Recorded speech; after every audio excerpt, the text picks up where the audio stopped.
Our beloved Boss Mike Cervera.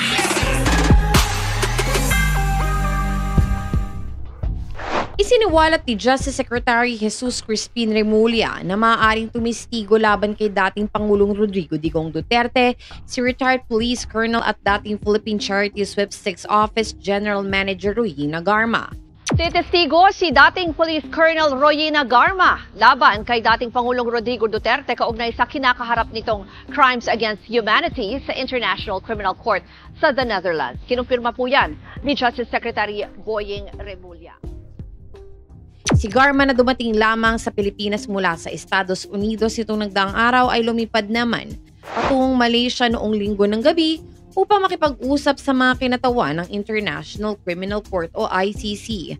Ayon kay Remulla, si dating Senator Antonio Trillanes IV ang kumuha kay Garma upang tumistigo sa kasong Crimes Against Humanity laban kay Duterte. I think she has agreed to be a witness, according to Senator Trillanes. I've been working with Senator Trillanes because we have no real official relationship with the ICC except for the fact that we protect the witnesses who are here. Paliwanag ng kalihim ng DOJ.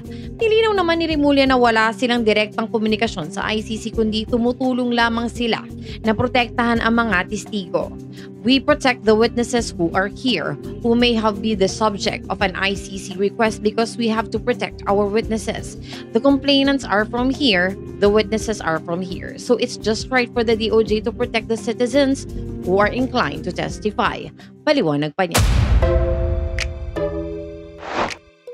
Sa ngalan po ni Boss Mike Cervera, ito po si Auntie Mama ng Rizal, also known as Anino TV, na nagsasabing mahalin po natin ang ating kapwa, ipagdasal po natin lagi ang ating bansa.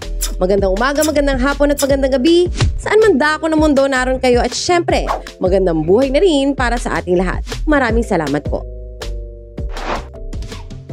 Our beloved Boss Mike